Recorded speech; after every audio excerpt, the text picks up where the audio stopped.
हूँ आजाद नगर में कबीर छात्रावास में, और यहाँ पे फिलहाल हिसार से विधायक डॉक्टर कमल गुप्ता आके गए हैं और लोगों से मिलके गए हैं। और यहाँ पे ये समाज का यहाँ पे बहुत बड़ा ये छात्रावास है और पूरे हरियाणा से यहाँ लोग आते हैं। और ये नहीं कि आजाद नगर नलवा हल्के में ही है, इसका असर हिसार लोकसभा क्षेत्र में पूरा पड़ता है। तो क्या नाम है सर? पहले तो आपका सिटी में स्वागत करता हूँ।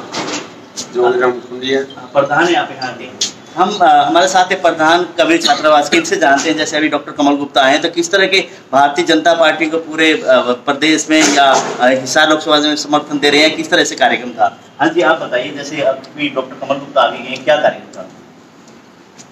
ऐसा है क्योंकि ये जो इलेक्शन है जी, ये वास्तव में एक बहुत बड़ी एक पर्व है लोकतंत्र का जी। और इस लोकतंत्र के पर्व में जैसा हमने महसूस किया है, खास करके विशेष तौर से धनक समाज ने जी, कि उनके मतलब जो है सभी के सभी लोग, क्योंकि भारतीय जनता पार्टी की नीतियां, माननीय नरेंद्र मोदी जी की नीतियां, खट्टर साहब की नीतियां और जो programme Antyodaya programme Bharatiya Janata party का, जिसमें अंतिम छोर के व्यक्ति को जो लाभ दिया गया है, क्योंकि हमारा समाज अंतिम छोर का मतलब जो है समाज है, और उसमें जो नीतियां बनाई जा रही हैं वो हमारे अनुकूल है, समाज के अनुकूल है। और उसी की वजह से इस बार ये समाज पूरा का पूरा भारतीय जनता पार्टी के साथ है। हालांकि इनको थोड़ी सी इस बात का महसूस हुआ, खिन्न हुए कि इनको पूरा प्रतिनिधित्व नहीं दिया गया, लेकिन बावजूद इसके फिर भी सारा समाज भारतीय जनता पार्टी के साथ कंधे से कंधा मिला के, और क्योंकि आगे सरकार भारतीय जनता पार्टी की बननी है और उसमें जो भी समाज को लाभ मिलना है वो सरकार से मिल सकता है, और इसी करके सारा का सारा समाज पूरी तरह से भारतीय जनता पार्टी, हम भी निवेदन करते हैं सारे समाज के लोगों से भी छोटी बातें बुला करके और बड़े उसके लिए समाज के बड़े फायदे के लिए हमें भारतीय जनता पार्टी का साथ देना चाहिए जी। जैसे कि एक हम हिसार लोकसभा क्षेत्र की बात करें तो जैसे उकलाना से अनूप धानक हैं, आपके समाज के हैं, जैसे तो आप उनमें क्या कहेंगे? क्या उकलाना में उनको समर्थन जाएगा या भारतीय जनता पार्टी के साथ में आप लोग? ऐसा है, हमारा सारा ही, जब हमने एक ही बात कह दी भी हमारा किसी एक विशेष व्यक्ति से नहीं, किसी एक क्षेत्रीय पार्टी से नहीं जी, हमने एक ही बात कही कि भारतीय जनता पार्टी के साथ है जी, उसमें। हाँ जी सर, नाम बताना। चंद्रराम जी, आप बताइए कैसा माहौल लग रहा है इस वक्त जैसे कि हरियाणा में भारतीय जनता पार्टी का? बहुत बढ़िया बढ़िया। अगर सरकार आती है तो आप लोग छात्रावास की तरफ से, आपके समुदाय क्या उम्मीद करते हैं सरकार से? घर से तो उम्मीद है, गुप्ता जी भी कह गए सरकार बनने के बाद इसको और भी 4 चांद लगाएंगे जी। तो समाज के उत्थान के लिए क्या चाहते हैं आप लोग?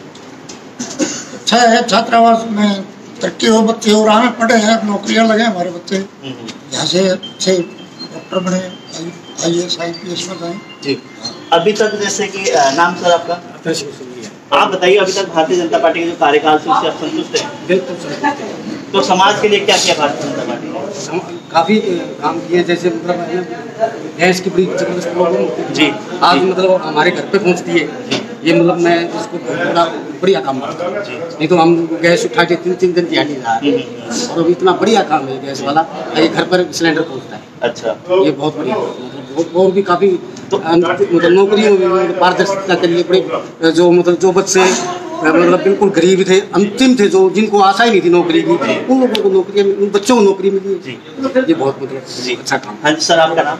मैं कैप्टन तुलाराम। हाँ कैप्टन जी, आप ये बताइए कि भारतीय जनता पार्टी का जो कार्यकाल था 5 साल का, उससे कितना संतुष्ट हैं आप? और आपके समाज के लिए सरकार से आपके अगर दोबारा सरकार बनती भारतीय जनता पार्टी को तो क्या चाहते हैं? मुझे जो है भारतीय जनता पार्टी का सबसे बड़ा काम ये लगा कि जब से हिंदुस्तान आज़ाद हुआ है, जो समाज के अंदर जितना भी जो है सरकारी नौकरियां मिलती हैं वो सारी की सारी बिकती थी, या जो है अपना भाई भतीजावाद की तरह जो है मिलती थी। लेकिन ये भारतीय जनता पार्टी पहली बार जो है हरियाणा के अंदर जो सरकार लेके आई, इस सरकार ने सबसे बढ़िया ये काम किया है कि जो बच्चा पढ़ाई करेगा वही जो है ऊपर जाएगा। ये जो इनका फैसला है भारतीय जनता पार्टी का, ये फैसला जो है बहुत ही काबिल तारीफ है। हमारा पूरा समाज इस बात की जो है तारीफ करता है और समाज पूरा इसी वजह से जो है इस पार्टी के साथ है। ये एक मेन कारण है। और हमारे को थोड़ा ये हुआ इस बार ये लगा कि हमारा जितना भी पॉपुलेशन का जो हरियाणा में जो रेशियो है उसके मुताबिक हमारे को प्रतिनिधित्व नहीं मिला। मेरी जो है इस भारतीय जनता पार्टी से एक गुजारिश है कि आप उस रेशियो को देखते हुए भी हमारे समाज को उतना प्रतिनिधित्व दें। ये मेरी एक प्रार्थना है इस पार्टी से। जी, आप क्या लगाते हैं? अगर हम लोग हरियाणा की बात करें तो हरियाणा में जो भारतीय जनता पार्टी कहती है 75 पार, तो उनका जो नारा है सफल होने वाला है इस बार? ये नारा बिल्कुल जो है उनका सफल होगा, ये मेरी पूरी उम्मीद है और मेरे समाज की तरफ से भी ये पूरी उम्मीद है कि ये पार, इसका जो 75 पार का नारा ये जो है पार होगा। जैसे पिछले हम लोग ये कहते थे कि कांग्रेस पार्टी दलित समाज की, वाल्मीकि समाज की, धानक समाज की, इस तरह की पार्टी है, तो कांग्रेस पार्टी का क्या जनाधार है? क्या मानते हैं आप, किस तरह से बिछड़ती गई कांग्रेस पार्टी? कांग्रेस पार्टी सिर्फ जो है एक जो है अनुसूचित जाति का नाम लेती थी और वो जो है कहीं ना कहीं एक ही समुदाय के साथ जुड़ी है। जी, कांग्रेस पार्टी का जो जैसे यूपी के अंदर जो हाल हुआ वही हाल इधर हरियाणा में भी होगा, हो चुका है और इसका कोई जनाधार नहीं। ये सब जो ना झूठे ढकोसले हैं। भारतीय जनता पार्टी ही जो है वो सरकार में आएगी और सरकार बनाएगी। जब इस बार का हम लोग चुनाव लगाते हैं तो हिसार में एक तरह से आरंभपुर भी है। हिसार में दो बड़े खानदान है, जिसको चौधरी भजनलाल परिवार, इधर से जिंदल परिवार, दोनों परिवार ने रामनिवास राणा को खड़ा किया है यहाँ से। तो रामनिवास राणा के क्या रहेंगे इस बार नतीजे? ऐसे है जी, सारे ही जो ना परिवार जो ना देख चुके, सारे परिवारों का सब कुछ जो ना हाल जो ना सारे जनता के सामने है। इस परिवार का भी सेम वही हाल है, कोई परिवार भी जो ना छूता नहीं है उससे।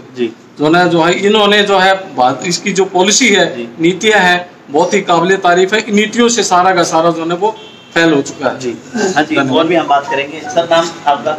ठीक कर दिया होगा जी। रतन जी, आप बताइए कि भारतीय जनता पार्टी का जो इस बार का जो नारा है कामयाब होगा? कामयाब नहीं, मुझे तो ऐसा लगता है कि कोई कैंडिडेट बीजेपी के मुकाबले में नहीं है, कहीं से नजर नहीं आ रहा है। कांग्रेस तो अपने जुत्तम पुजार से आज भी मतलब सारे जुत्तम पुजारों और किसी का एक दूसरे को जिता के राजी नहीं है। कोई विपक्ष तो रहा ही नहीं जी। मैं तो ये कहता हूँ 90 भी आ जाएंगे तो कोई भी इस बार कोई अतिशयोक्ति नहीं हो सकती। अच्छा, इतना विश्वास है? हाँ जी, इतना विश्वास? बिल्कुल बिल्कुल। आप विश्वास क्यों करते हैं कि इसके भारतीय जनता पार्टी कार्यकाल से या विपक्ष खत्म होता जा रहा है इस वजह से? देखिए, भारतीय जनता पार्टी सरकार आने के बाद आदरणीय मोदी जी और मनोहर लाल जी, इन्होंने, मनोहर लाल जी ने प्रदेश में और मोदी जी ने राष्ट्रीय लेवल पे जो अमूल चूल ढांचा था, कांग्रेस ने जो ताना बाना अपने रिश्वत का, भाई भतीजावाद का, परिवारवाद का इस प्रकार बुन रखा था, तो भारतीय जनता पार्टी ने उसको तोड़ दिया। और ये भारतीय जनता पार्टी एक पार्टी है, ये कंपनी नहीं है, ये एक परिवार घराने की कंपनी नहीं है। कांग्रेस पार्टी कंपनी मानते हैं आप? कंपनी है किस्म जी। सोनिया जी से गांधी परिवार से बाहर कहाँ गए जी? जैसे कि लोग भारतीय जनता पार्टी कंपनी नहीं है, कांग्रेस पार्टी को कई लोग जैसे कंपनी मानते हैं। और लोगों से हम बात करेंगे। हाँ जी, क्या नाम है? डॉक्टर उमेश सिंह खन्ना। हाँ डॉक्टर साहब, आप बताइए कि हिसार लोकसभा क्षेत्र की हम लोग बात करते हैं क्योंकि नलवा हल्के में और आपका ये छात्रावास है, इर्द गिर्द जो कैंडिडेट है उनके यहाँ पे आपके नुमाइंदगी करते हैं जो लोग, वो भी आते हैं और यहाँ पे जो आपके वोटर्स हैं वो भी इनसे जुड़े हुए हैं। हालांकि नलवा हल्के की आपका यहाँ जो छात्रावास है नलवा में पड़ता है, लेकिन पूरे लोकसभा क्षेत्र में इसका असर रहता है। तो आप ये बताइए कि हिसार लोकसभा क्षेत्र में किस तरह के नतीजे आने वाले हैं? हिसार लोकसभा क्षेत्र में जो फिलहाल स्थिति है, वो आप तो पत्रकार हैं, आपको तो हमारे से ज्यादा ज्ञान है, वो तो पूर्णतः जो 75 पार का नारा है भारतीय जनता पार्टी का, वो वोट टिकट किसको कितनी मिली आज वो बात नहीं रहेगी। टिकटों का बंटवारा हो गया, इलेक्शन मुहिम चली हुई है, किस समाज को क्या मिला। सरकार बनने के बाद सरकार के पास बहुत कुछ ऐसा होता है देने के लिए। उनकी दुकान छोटी नहीं, सरकार बनने के बाद दुकान बहुत बड़ी होती है और उसमें भी राज्य स्तर के मंत्री या और भी डायरेक्टर, दुनिया भर के पद है जिससे किसी भी समाज के हम देखिए अगर हम मानते हैं तो उससे सुशोभित किया जा सकता है। जैसे सरकार की बड़ी दुकानें, बड़ी दुकान से आपके समाज के लिए क्या चाहते हैं आप? हम समाज का तो चाहेंगे कि ज्यादा जो हमारी अब इसमें अनदेखी कुछ साथी मान रहे हैं तो सरकार बनने के बाद हमारी इसमें भागीदारी जी जी सरकार बनने के बाद इस समुदाय की भी भागीदारी हो, ये चाहते हैं। हाँ जी, क्या नाम है सर आपका? सतीश सुरलिया, जिला अध्यक्ष भाजपा। जी, आपके भाजपा के आप कार्यकर्ता नेता हैं, तो आप ये बताइए कैसा लग रहा है आपको भारतीय जनता पार्टी का इस बात का? अब कर तो जो भाई रतन प्रभुजर से बात कही कि 90 पार करेंगे, इसमें कोई दो राय नहीं है। 90 की 90 सीट को मतलब ये वो नहीं है कि वे नहीं आ सकती जी। तो विपक्ष खत्म होगा तो फिर क्या रहेगा सरकार की? फिर तो किसी को कुछ भी करो। नहीं, ऐसा कुछ नहीं है कि कुछ करो, ऐसी सरकार नहीं है। मनोहर लाल जी ऐसे नहीं है। मनोहर लाल जी ने हमेशा समाज हित में काम किए, अभी तक भी 5 साल के अंदर मोदी जी ने भी सभी हितों में काम किए। तो हिसार की हम लोग बात करते हैं, इधर से डॉक्टर कमल गुप्ता है जैसे विधायक वर्तमान में थे, उसके बाद सावित्री जिंदल ने मैदान छोड़ के चली गई। इधर से जिंदल परिवार हो गया, उधर से कुलदीप बिश्नोई परिवार, भजनलाल परिवार, उन्होंने रामनिवास राणा को खड़ा किया है। तो क्या रहेगा इस बार हिसार का? रामनिवास राणा जी का तो कोई आप समझो ही हो, कोई वजूद नहीं है जी। हाँ, मैं समझता हूँ कि डॉक्टर साहब 80+ करें, 80 से जी। जैसे यहाँ पे आपने सुना कि हमने बात की हिसार लोकसभा क्षेत्र की, और मेन तौर हमने हिसार की बात की क्योंकि 2 बड़े घराने की उससे कांग्रेस पार्टी की तरफ से रामनिवास राणा खड़े हैं। लोगों का ये कहना है कम से कम भारतीय जनता पार्टी के प्रत्याशी 80,000+ से यहाँ से जीत होगी। कबीर छात्रावास आजाद नगर से मैं Ramesh Sharma, city big news के लिए मेरे सहयोगी सौम्या के साथ।